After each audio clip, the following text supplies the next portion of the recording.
Bienvenidos y bienvenidas a Contraversus, un espacio que busca abordar la política de nuestro país desde muy diversos ángulos posibles y romper con esquemas que nos permitan a todos ver lo blanco y lo negro, pero también todos los matices cromáticos de nuestra vida pública. En este foro estamos una servidora, Vianey Fernández, y Oscar Camacho. Oscar, ¿cómo estás?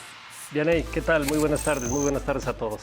Oscar, el día de hoy trataremos un tema de suma importancia porque generalmente en cada proceso electoral, evidentemente los medios, las encuestas y los propios ciudadanos volteamos a ver a la contienda más grande, que es evidentemente la presidencia de la República, pero en estos comicios también se disputan 9 estados. Sí.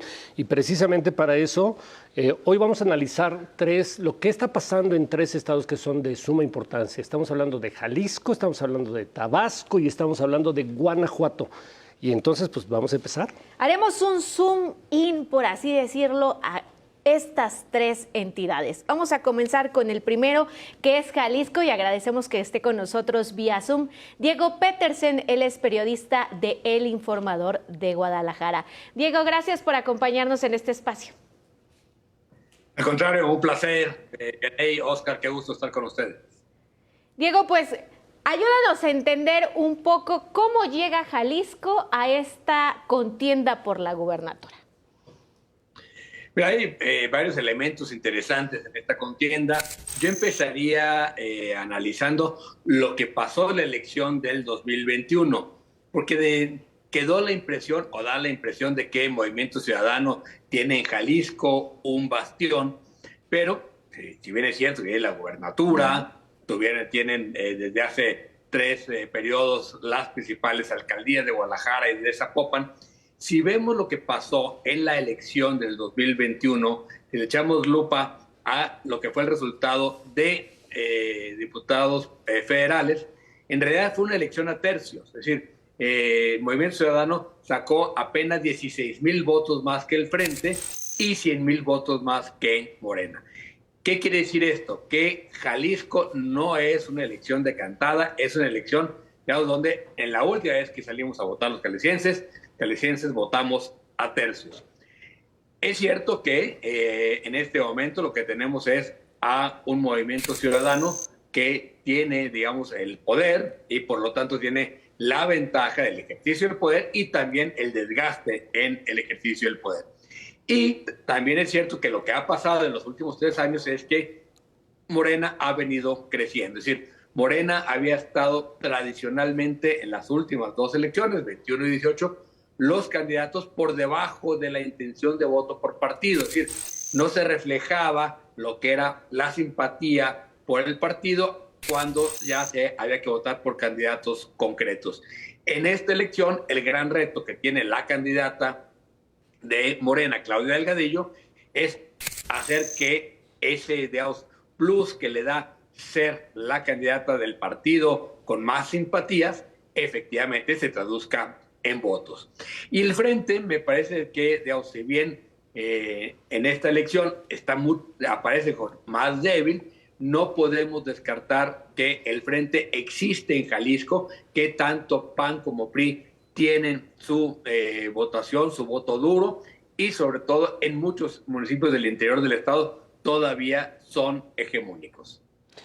Hay un factor que sin duda vale la pena analizar, Diego, y muchísimas gracias por estar también. Te agradezco yo también que estés aquí con nosotros. El factor Alfaro, el factor del gobernador. ¿Va a jugar a favor de Movimiento Ciudadano? ¿Va a jugar en contra? Sabemos que pues Alfaro ha marcado una distancia de la dirigencia nacional. Esta distancia de la dirigencia nacional se refleja también en Jalisco. ¿La gente lo ve con buenos ojos? ¿Hay buenos resultados? ¿O Movimiento Ciudadano llega con un desgaste muy fuerte a este proceso electoral? Yo creo que sí hay un desgaste, primero porque la imagen del gobernador no es de lo mejor. Su aceptación está, diría que por abajo de su rendimiento. Es un gobernador que el resultado en términos fácticos no es malo, pero la empatía es muy baja. Es decir, es un gobernador que siempre aparece, digamos, con el ceño fruncido, enojado, se ha dedicado a pelearse con la prensa, a pelearse con otros factores de poder, y eso hace que llegue muy desgastado. Y también al interior de su propio partido tuvo este enfrentamiento con Dante. Él pensó que se podía en algún momento quedar con el partido. Dante se fue, pues no apropiando porque el partido es suyo, ¿no? Pero fue echando de las decisiones a quienes no compartían las decisiones con él. Y en un momento, hace poco más de un año, el gobernador dijo: yo así no juego. ¿Está jugando la elección local? Sí, porque al gobernador sí le importa la elección local. Si bien es cierto que Pablo Lemus no era su candidato o su primer candidato, también es cierto que no hay una ruptura con Pablo Lemus. Hay diferencias, por supuesto, no es lo mismo Lemus que Alfaro. No le gusta al gobernador que la campaña de Alfaro sea bien y de buenas, porque es en alusión a que el gobernador siempre está de malas, ¿no? Ese tipo de cosas, por supuesto, que no le gustan, pero yo no creo que vaya en el caso de Jalisco, ni siquiera jugar de manos caídas. No así en la elección federal, donde no están jugando los de Movimiento Ciudadano en Jalisco con su candidato Álvarez Maínez, a pesar de que fue cercano en algún momento.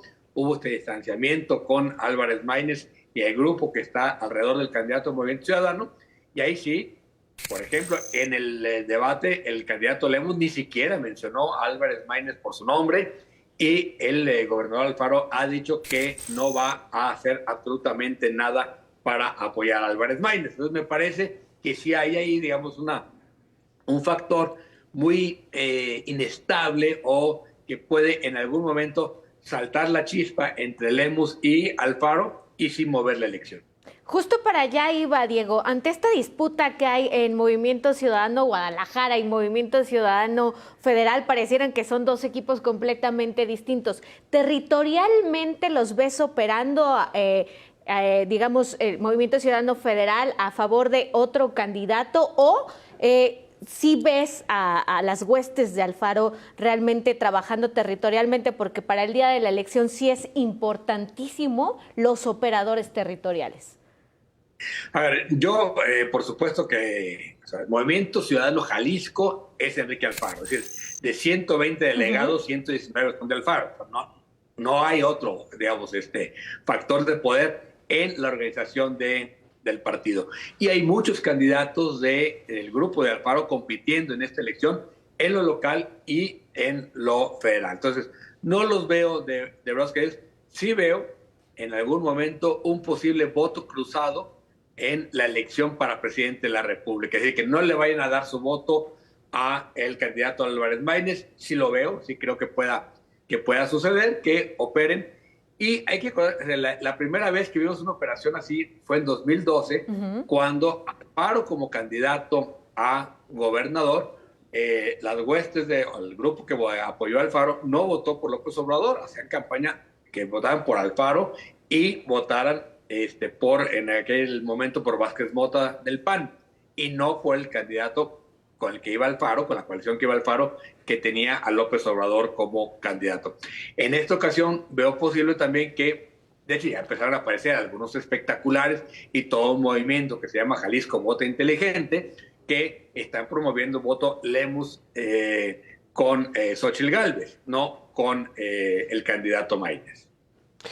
Hay otro factor que pesa sin duda en Jalisco, o por lo menos en Guadalajara. La Universidad de Guadalajara y la gente que hace política desde la universidad. ¿Va a tener un peso o no juega en este proceso, Diego? A ver, la Universidad de Guadalajara, en términos, digamos, electorales, siempre ha pesado entre 3 y 5%. Nunca, salvo en alguna ocasión que Tonatiuh Bravo Padilla fue candidato a alcalde de Guadalajara, que llegó a tener 17%, fue la votación histórica del grupo Universidad. Los demás candidatos siempre se han quedado entre 3, 4, 5% máximo, es decir, en la zona metropolitana y en la suma del Estado.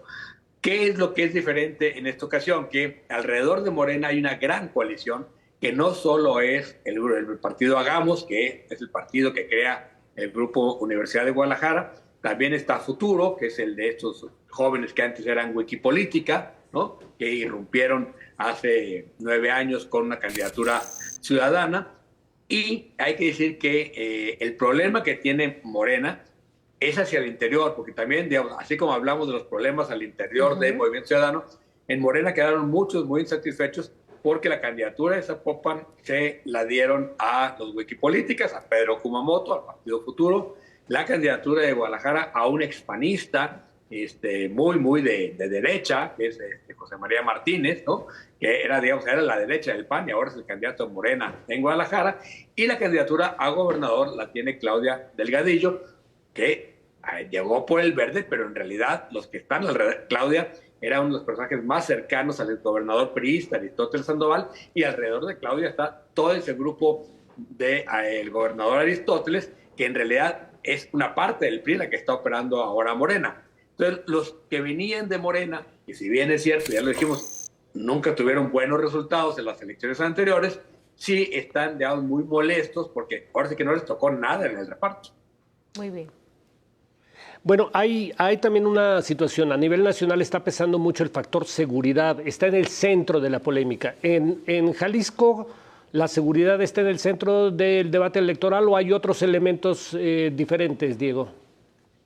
No, me parece que es sin duda el gran tema la seguridad. No solo la discusión de si habrá municipios donde no pueda haber elecciones. Ya tuvimos un municipio en el 2021 donde no pudo realizarse la elección municipal, que fue Gilotlán de los Dolores, y ahora hay alrededor entre 7 y 10 municipios donde la situación es realmente muy compleja, y no quiere decir que todos vayan a caer en esa hipótesis, pero algunos de ellos podrían caer en la hipótesis de que no haya más que una sola planilla y por lo tanto no haya elección. Y el tema de seguridad sí es el gran tema. Yo diría que seguridad y desaparecidos es lo que va a marcar la elección en Jalisco. Por supuesto que hay muchísimos otros temas, por ejemplo, el tema de la verificación vehicular, que el Alfaro el Lemus en contra del programa que lanzó el gobernador Alfaro, ya lo quiere echar para atrás, por una forma de que no lo usen en la campaña, porque sí, digamos, generó bastante molestia, como siempre que se lanza un programa de este estilo, no hay de otra, nada que no sepan ustedes. En Ciudad de México, cuando se lanzó la verificación en Ciudad de México, los primeros años siempre son problemáticos. Pero me parece que esos van a ser fundamentalmente los temas. Algo también de corrupción, ¿no? Acusaciones mutuas de corrupción, como vimos en el primer debate, pero me parece que el gran tema va a ser la seguridad y particularmente el tema de la desaparición en Jalisco. Diego, para culminar, ya a partir de las propuestas que han dado los candidatos, las primeras preferencias electorales reportadas por las encuestas, tu pronóstico, ¿habrá continuidad con Movimiento Ciudadano en Jalisco o ves la posibilidad de que Laura Haro o Claudia Delgadillo lleguen? A ver, yo diría, hacer un pronóstico siempre es complicado. Lo sé, pero... ¿no? Pero, digamos, si hoy fuera la elección, lo que nos dicen la mayoría de las encuestas, porque además, esto de las encuestas, particularmente en esta elección, ya vimos que son como los principios de Groucho Marx, ¿no? Cada quien tiene una y si no les gusta, sacan otra, ¿no? Eso me parece que hay que dejarlo muy claro. Las encuestas dejaron de ser un sistema confiable de evaluación del termómetro electoral para convertirse solo en un mecanismo propagandístico. Sin embargo, te diría que en este momento creo que Pablo Lemus sí trae un poco más de no solo de intención de voto, sino de ánimo social, pero que va a ser, esta elección se va a cerrar mucho más. Morena, yo siento que tenderá a crecer, y hay que ver qué pasa con el voto del frente. Si crece Laura Haro, va a crecer contra Pablo Lemus. Laura Haro no le quita votos a la candidata Claudia Delgadillo, y es una buena candidata, Laura, como lo demostró en el debate. Muy bien. Solo para cerrar, y esta es una pregunta que nos hacíamos hace muchos años, tú lo recordarás perfectamente, pero la hago ahora. ¿Ves un proceso fraudulento? ¿Ves que haya posibilidades de fraude en esta elección? No veo. Es decir, yo creo que eso está bastante desterrado, ¿no? O sea, veo problemas muy puntuales en algunos municipios donde el crimen organizado está imponiendo candidatos o matando candidatos o amenazando candidatos. Ese es el gran riesgo que veo. Que los votos que estén en las urnas sean los que emitieron los ciudadanos y que se van a contar y contar bien, no tengo ninguna duda. Muy bien. Pues te agradecemos muchísimo, muchísimo esta comunicación, Diego Peterson. Él es periodista de El Informador de Guadalajara. Un abrazote. Yo le agregaría, es un gran periodista y si alguien sabe de periodismo en Guadalajara es Diego. Gracias, Diego. No, muchísimas gracias. Un abrazo para los dos. Nosotros vamos a hacer una pequeña pausa, pero vamos a regresar a Contraversus, ahora a hacer zoom in a otra entidad. Continuamos.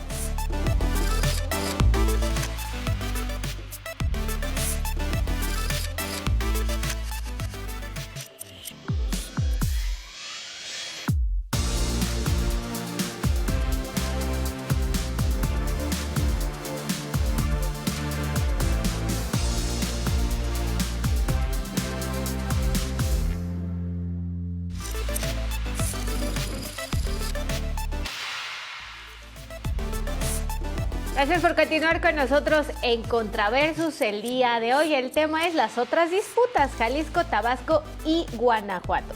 Precisamente para hablar sobre el panorama electoral en la contienda, la gubernatura de esta última entidad, tenemos a Arnoldo Cuellar Ornelas, eres periodista en PopLab en Guanajuato. Arnoldo, gracias por esta comunicación.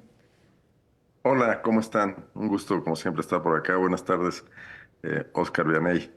Arnoldo, pues el PAN ha gobernado prácticamente 3 décadas esta entidad. ¿Cómo llegamos a esta contienda del próximo julio?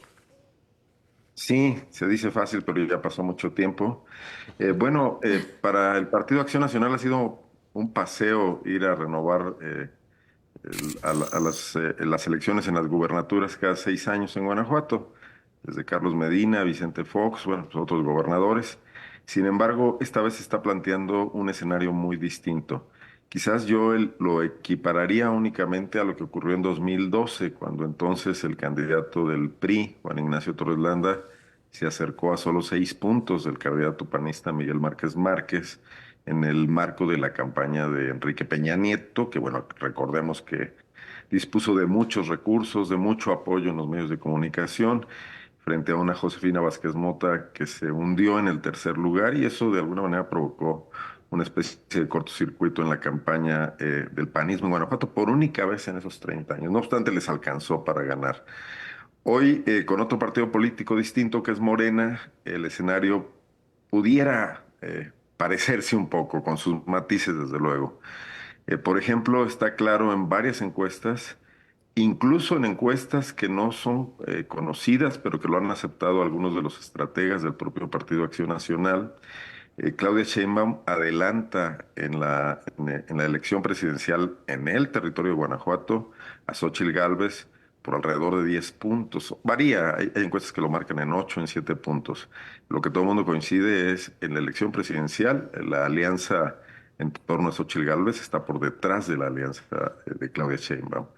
No pasa lo mismo en la elección estatal, donde todavía las encuestas que hoy se conocen de algunos medios de comunicación, de algunos consultores independientes, le dan a la candidata panista Livia García Muñoz Ledo todavía una ventaja apretada entre los 10 y los 5 puntos, un poco por encima pues del empate técnico sobre la candidata de la Alianza Morena PT Verde, que es Alma Alcaraz.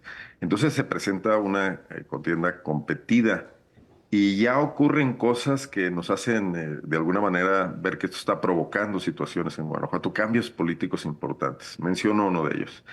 En su primer día de campaña, Livia García Muñoz Ledo, en la primera rueda de prensa que dio, anunció que no continuarían en su gobierno los 2 funcionarios más polémicos de Guanajuato. Y mira que los hay, que son el fiscal Carlos Amarripa, con 15 años en su cargo, y el secretario de Seguridad, que de alguna manera forman un tándem, aunque uno es un fiscal autónomo, el otro es un funcionario del gobierno del Estado, pero que le hace más caso el secretario de Seguridad, Álvaro Cabeza de Vaca, al fiscal que al propio gobernador, y anunció tajantemente que ellos no van a continuar en su gobierno de ganar las elecciones. Me parece que esto no es más que efecto de esta cercanía, esta elección competida que por primera vez se registra en mucho tiempo.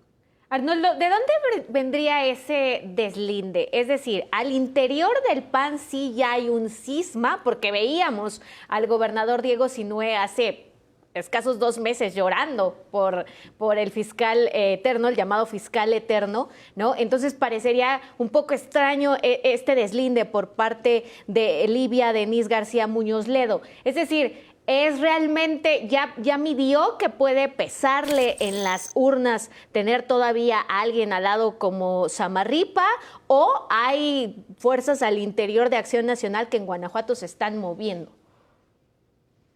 Mira, yo creo, lo que me preguntas tiene algo de cierto, pues definitivamente. Tiene un poco más que ver con el hecho de que Livia García fue una candidata emergente dentro del panismo. El gobernador del estado había optado, mandó señales clarísimas, convirtió al el líder del Congreso panista, a un exalcalde de Cortázar, Jesús Oviedo, en secretario de Desarrollo Social, lo mandó a hacer una especie de precampaña por todo el estado, lo llevó a actos públicos masivos donde trató de posicionarlo, y esto sencillamente no ocurrió. Livia García era la secretaria de Gobierno, mantenía un perfil más bajo, pero un activismo también de alguna manera, y cuando no funcionó la precandidatura, el delfinato, digamos, del secretario de Desarrollo Social, que es un político pues muy poco cuajado, ahora lo han hecho secretario de Gobierno y el Estado en realidad tiene serios problemas en esa área, en el área de la gobernabilidad. Bueno, Livia Denis surge como candidata y se ve, bueno, pues que no era la primera opción del gobernador. También se ve que ella llega con un nuevo equipo político que proviene, por ejemplo, de la contienda interna en 2018, cuando otro aspirante, en su momento a lo mejor no se acuerda mucho el auditorio de estos nombres, pero Fernando Torres Graciano fue derrotado por Diego Sinue. No fue derrotado en una contienda interna, sino por un dedazo interno de Miguel Márquez Márquez. Bueno, el equipo en torno a Torres Graciano es el que se está rearmando en torno a Livia Denis, y sí se nota ahí, si no una fractura, una, una división, un planteamiento de pareceres distintos, de estrategias distintas. Yo me imagino que, como en el viejo PRI, que hoy el PAN se parece mucho al PRI, Diego Sinue decidió que su Delfín haga lo que tenga que hacer para ganar la elección, pero que él va a seguir fiel a su compromiso con el fiscal hasta el último momento, y hizo esta teatralización de derramar unas cuantas lágrimas diciendo que es el mejor fiscal de México, justo un día antes de que Livia García anunciara que no va a continuar dentro de su gobierno. También hay que recordar que pues a un fiscal no se le puede remover así como así, son Sí. autónomos, si no es una causa grave no se pueden ir, se podría ir por una renuncia, algún tipo de concertación interna, y esto pues está por verse. Pero bueno, Claro. yo me quedaría en el tema de que están viendo las cosas preocupantes al interior del panismo, los estrategas, los que llevan adelante esta campaña, los que están midiendo, tienen encuestas que probablemente no dan a conocer y que son más precisas que las que han sido públicas, y tienen que dar una especie de señal clara que baje un poco las críticas acumuladas en torno a este par de personajes, la evidente Claro. infuncionalidad de la estrategia de seguridad en Guanajuato y el hartazgo de una sociedad que vive con eh, más o menos desde hace tiempo 3,000 asesinatos al año, ¿no? Este es un punto que me llama mucho la atención porque no deja de ser paradójico que con tanta violencia, con tantas críticas al fiscal, la gente siga votando por el PAN, haya venido votando en los últimos 30 años por el PAN. ¿Dónde Mira, ubicas las causas de esto y si esto seguirá repitiéndose, Arnoldo? yo vería las cosas un poco al revés, le daría vuelta de cabeza a lo que me estás A planteando, ver, a Oscar, ver. porque más bien es el hecho de haber mantenido a ese fiscal durante tanto tiempo lo que ha incrementado la inseguridad, y eso llegó a un tope. Mira, la designación, el dedazo, por primera vez se vivió un dedazo en el PAN, ¿eh? Hasta antes de 2012, de 2018, el PAN tenía elecciones internas donde iba incluso a batallas épicas al interior. Ujú. Dieron mucho de qué hablar. Javier Usabiaga, secretario de Agricultura de Fox, contra Juan Manuel Oliva, o José Ángel Córdoba, secretario de Salud consentido de Calderón y de su esposa Margarita Zavala, contra Miguel Márquez Márquez en elecciones abiertas, ¿no? Donde operaban los aparatos, desde luego, pero había una democracia que se notaba y que había grupos políticos, etcétera. En 2018 esto se apaga. Y se apaga sobre todo porque Miguel Márquez inventa un candidato de la nada, que fue Diego Sinue, un político realmente de muy escasa trayectoria, un político débil, como se vio en general en su gobernatura. Y mi hipótesis, comentada con muchos otros analistas de la vida pública, observadores, que creo que si bien no están totalmente de acuerdo, no pueden discrepar mucho. El hecho es que Márquez diseña a su candidato y a su sucesor para garantizarle a Samarripa su estadía en el cargo y para convertirlo en fiscal autónomo. Márquez no lo pudo hacer fiscal autónomo, no se atrevió, pero se lo dejó encargado a Sinué, que en sus primeros 6 meses lo hizo, con un Congreso también controlado por el PAN. Entonces yo creo que, más bien dicho, el maximato que ha significado la presencia política de Carlos Amarripa 15 años en la vida de Guanajuato, es lo que torció al PAN, lo hizo más antidemocrático y generó esta gubernatura. Y en general esto fue pues por cuidar una serie de complicidades políticas y probablemente también, si bien es muy fuerte decir complicidades criminales, al menos gravísimas omisiones en el combate a la impunidad y en el alentar el crecimiento de estas bandas locales impunes y muy poderosas, ¿no? Sí. Entonces, no sé si un poco No, Sí, iba, claro. iba, iba en el sentido de por qué la gente sigue votando por el PAN con tantos y tan altos niveles de inseguridad. Podría explicarse, pero eso quisiera platicarlo contigo, porque también es una entidad donde llega una inversión extranjera muy importante. Sí hay creación de empleos. ¿Está pesando más la creación de empleos que la inseguridad en este momento de cara a la elección? el PAN logró un acabado modelo político en Guanajuato muy priista. Es más, lo decían explícitamente. En la primera década de este siglo, uno de los operadores políticos del PAN, que a la postre fue gobernador, Juan Manuel Oliva, se fue al campo a construir una CNC panista. Agruparon a los taxistas, cobijaron a los sindicatos, lograron una alianza extraordinaria con la CTM. La CTM obtuvo a cambio de su alianza con los gobiernos panistas la titularidad en los contratos de las empresas extranjeras que llegaron a Guanajuato. Hoy Mazda, General Motors, Toyota tienen a sindicatos CTMistas cobijados por el gobierno de Guanajuato. Es una fuente de recursos, es una fuente de activismo político. Lograron un sistema muy acabado, se mostraron como los más adelantados discípulos priistas. Bueno, el PRI duró 70 años. El PAN en Guanajuato, un territorio más acotado, lleva apenas 30, ¿no? Eh, en 2018, que quizás es la elección donde se pudo haber visto lo que tú dices, ejercieron un control férreo. Miguel Márquez fue un gobernador, no solamente el que cobijó a Samarripa, le otorgó el primer referendo en el cargo, sino además es el gobernador que compró este sistema de seguridad a Seguritech de 3,000 millones de pesos, que controló el mayor aparato de corrupción política que ha vivido Guanajuato, mayor que en los tiempos del PRI, a través de un compadre que se llamaba Rafael Barba Vargas, que si lo googlean en internet les va a aparecer muchos temas que hemos trabajado, entre otros, algunos periodistas de Guanajuato, y logró una gran cantidad de recursos públicos, un gran control sobre los municipios. Donde no había panistas y había priistas, también los controlaba el gobernador. Esta alianza que hoy se vino a dar de PRI, PAN, PRD en Guanajuato ya existía de facto hace mucho.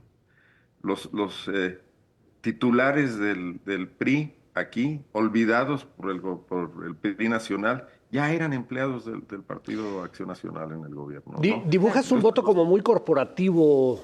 ¿Por ahí va el asunto? ¿No ves un voto libre para estas elecciones No, que vienen? bueno, dos cosas, Oscar. Esa es una parte importante. La otra parte es el conservadurismo del Bajío, que tampoco también pesa, Ok. que es histórico, que quizás esté un poco diluido, pero que duró años votando por el panismo y sufriendo fraudes del prismo.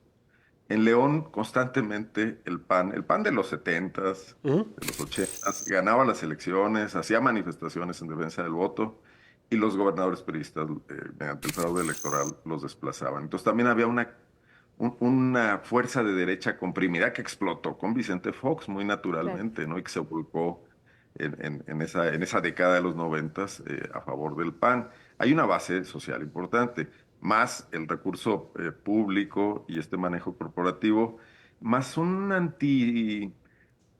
rechazo a las opciones de izquierda, ¿no? Mira, cuando en 2006 se cerró la elección entre Andrés Manuel López Obrador y Felipe Calderón, en Guanajuato fue donde se le dio la mayor diferencia. O sea, los 250,000 votos de ventaja que Calderón le sacó a López Obrador en 2006 estuvieron en Guanajuato. En Ujú. Guanajuato, Juan Manuel Oliva le tuvo una ventaja al entonces candidato del PRI, Miguel Ángel Chico, de aproximadamente 800,000 votos. Fue algo así como 400 a 1,100,000, a 1,200,000. Fueron más de 600,000 votos, así, si no me traiciona la Claro. memoria. Fue una ventaja amplísima, porque había un rechazo también, hay un miedo de la gente, alentado por los sacerdotes en las iglesias, por el miedo al comunismo, etcétera, ¿no? Que ha calado por años. Guanajuato es tierra cristera. ¿No? Claro, También. sí. O sea, viene algo Arnoldo, de historia y viene algo de modernidad política. Sí, perdona, no nos queremos ir sin antes preguntarte, ¿cómo ves el estado de salud de los árbitros electorales locales después de casi 3 años de que ha gobernado un solo partido? ¿Los ves jugando a favor precisamente de Acción Nacional? los órganos electorales locales, los famosos soples, están cooptados por los gobernadores. Y Guanajuato no es la excepción. O sea, en el Senado de la República, cuando se nombran consejeros, cuando se nombran integrantes de los soples, integrantes de los tribunales, en el caso de Guanajuato, la bancada panista siempre ha tenido mucho que decir. Y recuerden que venimos de una época, de varios sexenios, de colonizaje de los órganos electorales por los partidos políticos. Y en Sí. ese reparto de poder, en Guanajuato, están identificados con el PAN, sin ninguna duda. No, no te digo que sea evidente, muestran Ujú. un profesionalismo, pero en el fondo está muy claro, ¿no? El Tribunal Electoral de Guanajuato constantemente recibe mentis, sentencias en contra de la Sala Superior de Monterrey por las sentencias que da aquí en favor mayormente de los intereses del PAN, ¿no? Nos quedan 40 segundos. Déjame hacerte algo que sí es necesario saber. Está colocando, siendo Guanajuato un estado con una presencia muy fuerte del crimen organizado, ¿está colocando candidatos en este momento? No te lo podría asegurar, no sé si esté inhibiendo a algunos, pero hay zonas muy preocupantes en el sur del estado donde probablemente esta influencia se ejerza. Y bueno, y recordemos además que esto puede poner en riesgo también la integridad de algunos candidatos. Ya nos pasó hace 3 años con una candidata de MC en Moroleón, ¿no? Sí. ¿Y Claro. la iglesia está jugando, siendo tan conservador el Y estado?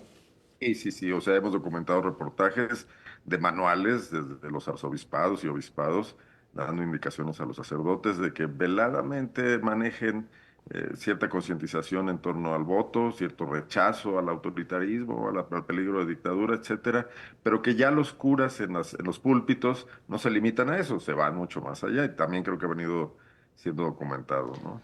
En, Entonces la batalla en, va a ser fuerte. en 2 segundos, ¿cuál es tu pronóstico? ¿Quién gana? Creo que gana el PAN por una ventaja muy corta, creo que pierde distritos y pierde municipios importantes. Muy Muy bien. bien. Arnoldo, te agradecemos esta comunicación y sobre todo el análisis. Les Muchísimas agradezco a gracias. ustedes. Buenas noches. Nosotros vamos a hacer un corte y regresamos con la última entidad aquí a Contraverso.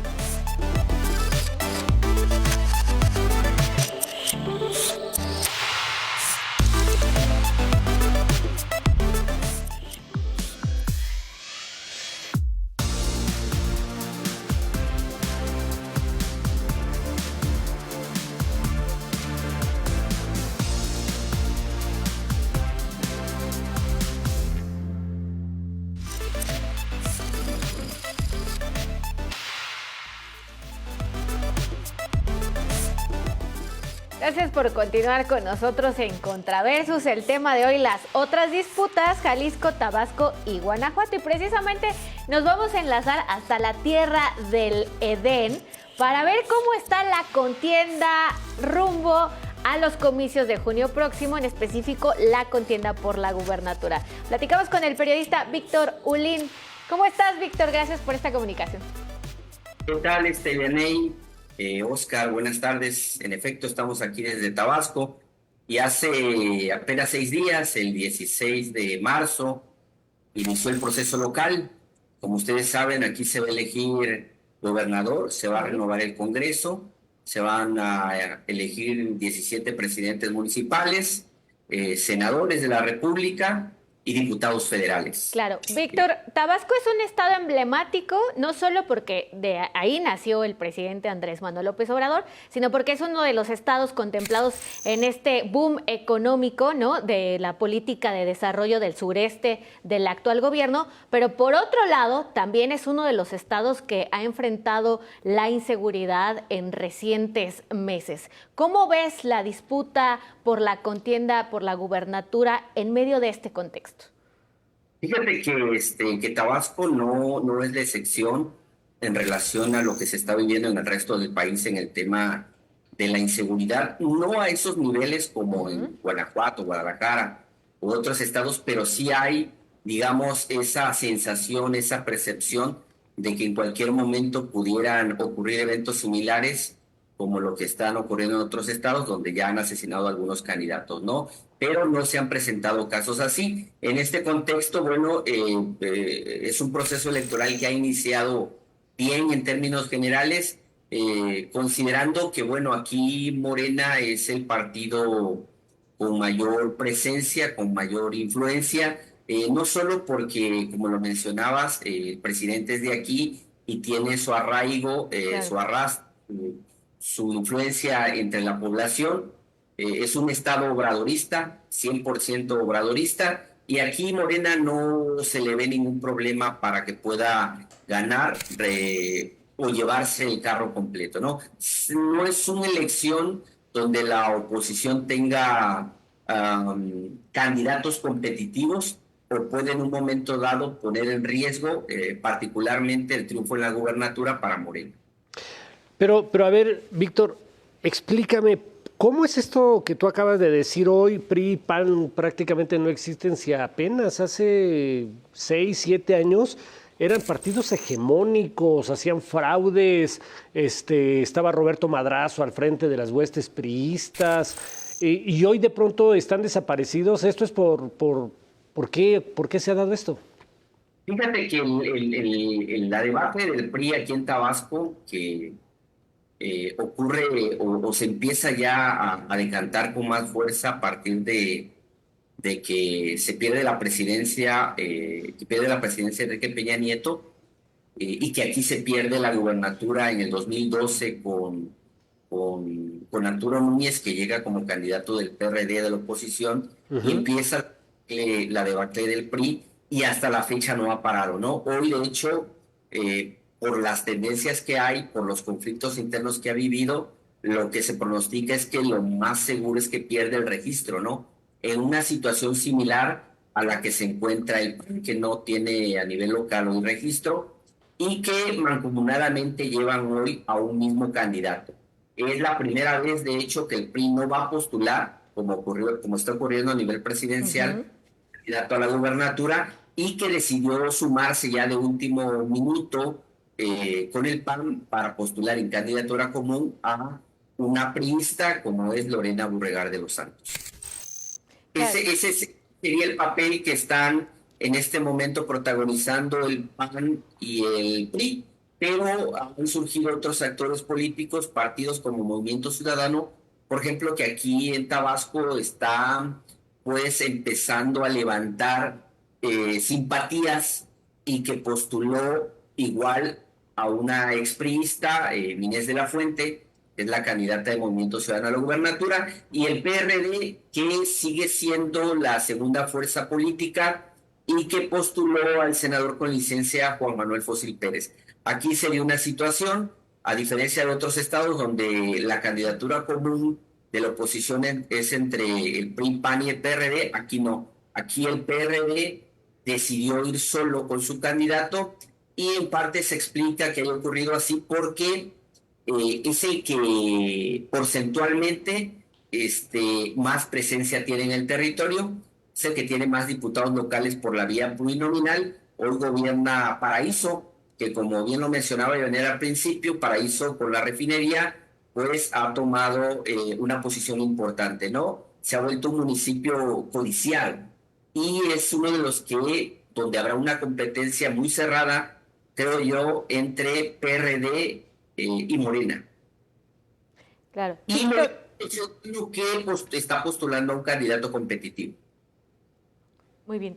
Víctor, a nivel interno, ¿cómo está Morena? Para nadie es un secreto que después de las encuestas, de todo el proceso interno que vivieron los partidos, pero en específico Morena, bueno, pudieron todavía quedar algunos resabios, ¿no?, de ciertas disputas internas por la elección de ciertos candidatos. En el caso de Tabasco, dices tú, es un país totalmente obradorista, pero ¿cómo llega Morena a esta contienda a la gubernatura?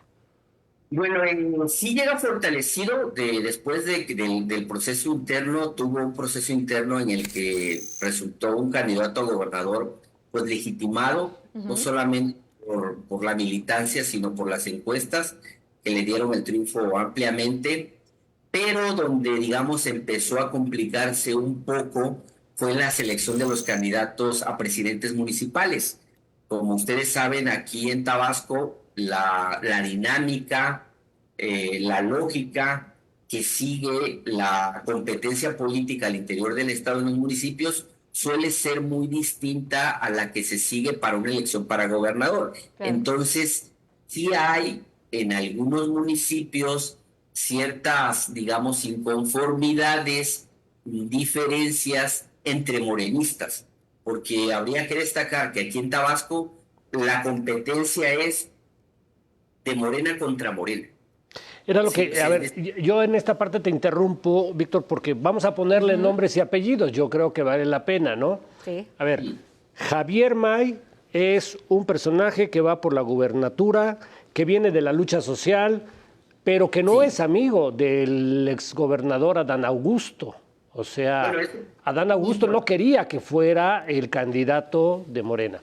Y luego por el otro, ese sería el primer conflicto que yo veo fuerte ahí, no sé si estoy equivocado o no.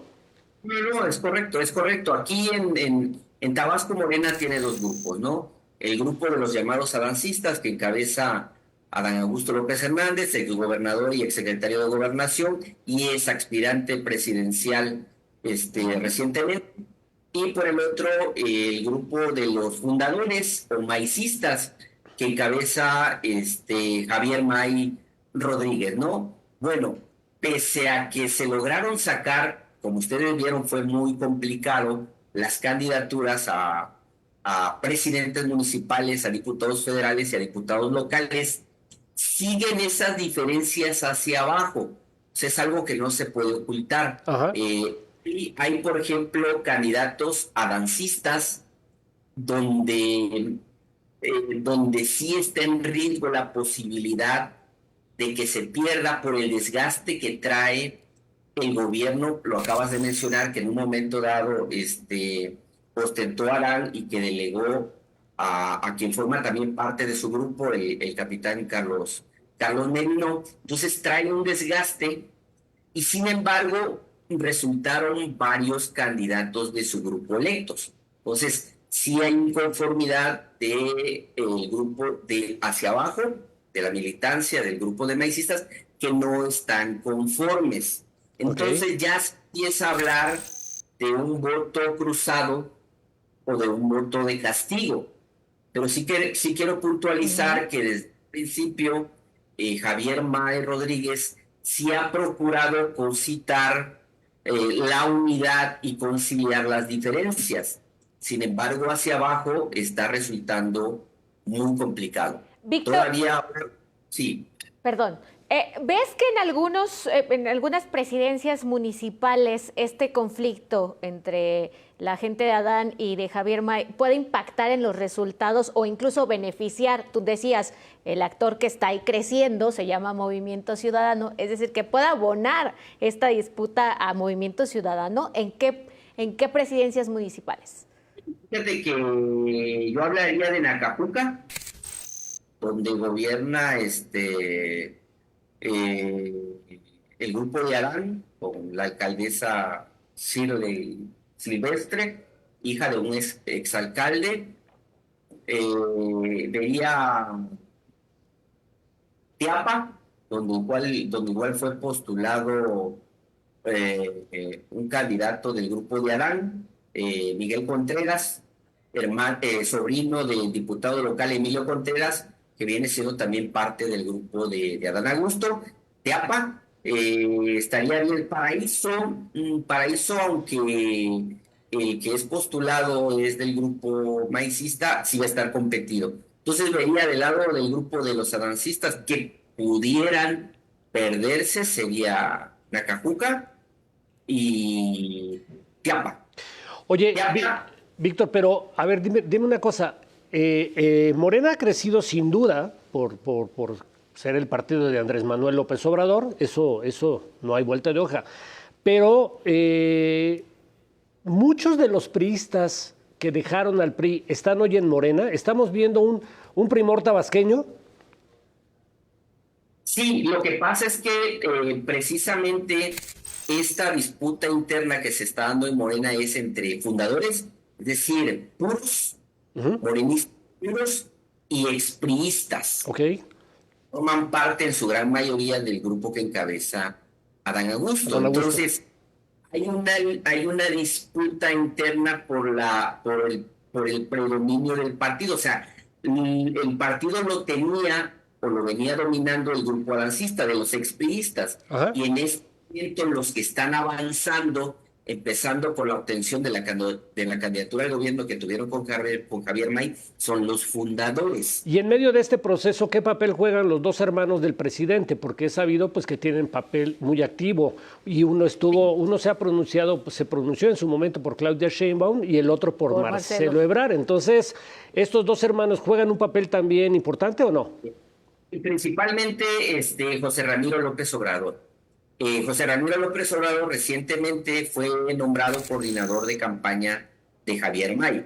Y como ustedes saben, pues él desde hace ya un buen tiempo, antes de que iniciara el proceso interno para elegir al candidato presidencial de Morena, se definió por Claudia Sheinbaum, lo que provocó, como ustedes también saben, acá un malestar en el gobierno en turno, ¿no?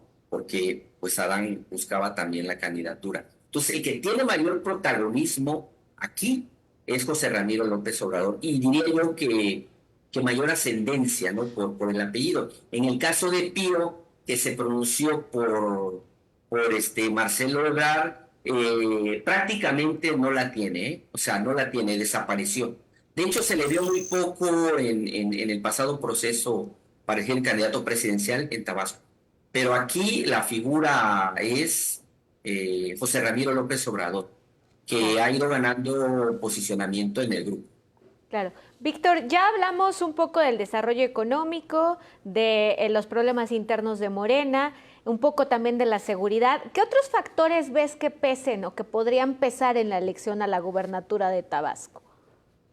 Pues fíjate que yo, la verdad que en términos políticos, no hablo de que haya un clima polarizado entre los candidatos. Es decir, el ambiente político no es aquí el que en un momento dado podría degenerarse. Yo creo que más bien el ambiente de la inseguridad, tanto de la percepción como de lo que realmente ocurre, es lo que podría incidir en el estado de ánimo de los mismos candidatos y de la misma población. Aunque aquí el candidato de Morena, Javier May, espera obtener una votación histórica, es decir, que alrededor de 1 millón de tabasqueños salgan a votar. Entonces, en la medida en que el ambiente o el escenario se vaya o no enrareciendo, creo que va a ser determinante para que haya unas elecciones sin sobresaltos, es decir, sin muertos como está ocurriendo en otros estados, ¿no? Claro. Hay en Tabasco una larga tradición de fraudes electorales, Víctor, al punto en el que Andrés Manuel salió con un éxodo por la democracia precisamente para luchar contra el fraude. Y hoy, con tanto priista metido en Morena, ¿no ves que los mismos priistas vayan a hacer fraudes al viejo estilo? No, de lo que se habla aquí no es tanto de como ocurría antes, de que el partido en el poder operara a través de los órganos electorales o de los recursos, sino que se habla de que los adancistas estarían operando para que Javier May no alcanzara la votación histórica que se espera, incluso que sea una votación inferior a la que alcanzó Adán Augusto en el 2018. Te digo, la pugna está acá. Como una Y el manera riesgo- de restarle legitimidad, me imagino.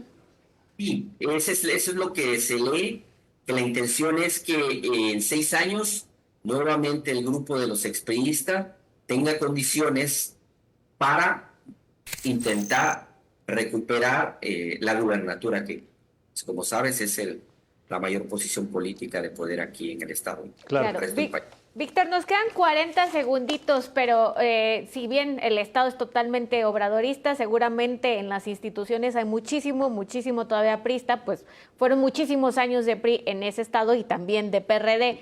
¿Cómo ves la salud de los órganos electorales? Bueno, pues fíjate que aquí no se ha visto, digamos, una actuación muy descarada o una actuación que se salga de los parámetros normales, ¿no? Hasta este momento, digamos que el Instituto Electoral y de Participación Ciudadana de Tabasco, los consejeros han cumplido con lo mínimo. Muy bien. Pero no, hasta este momento no han tenido mayor incidencia como para decir que puedan ser actores determinantes en el resultado de los procesos electorales. Nada más agregar que hoy todas las encuestas dan por triunfador a Morena, ¿no? Y a su candidato a la gubernatura. Todas. Muy bien. Víctor Ullín, periodista y también académico allá en Tabasco. Muchísimas gracias por este análisis. Gracias a ustedes y quedamos pendientes. Gracias, Oscar. Víctor. Gracias, Víctor. Un abrazote. Bueno, pues ahí están el análisis Jalisco, Tabasco y Guanajuato. Oscar, en el caso de Jalisco y Guanajuato nos dicen nuestros expertos, porque hay que decirlo, con quienes hablamos el día de hoy, tienen muchísima experiencia ya en cada una de sus entidades. En el caso de Jalisco y Guanajuato continuarán los partidos que están al frente, ¿no? Movimiento Ciudadano y PAN respectivamente. Y en el caso de Tabasco, dice Víctor, bueno, es totalmente obradorista. Ahí el mayor enemigo de Morena es Morena. Sí, está muy interesante. Creo que por lo menos en dos entidades lo que nos acaban de decir, el asunto de la seguridad Sí, claro. está jugando un papel central y creo que va a ser muy importante. Pues esta es parte de la visión que les tenemos a todos los que nos están viendo, pues para ir teniendo ese panorama. No solamente existe la presidencial, también existen las elecciones en las otras entidades de nuestro país. Y que, por cierto, también les haremos zoom in en las próximas emisiones de Contraversos. Exactamente. Muchas gracias, Oscar. Al contrario. Y gracias a ustedes por estar con nosotros en una emisión más de Contraversos. Nos vemos el próximo domingo.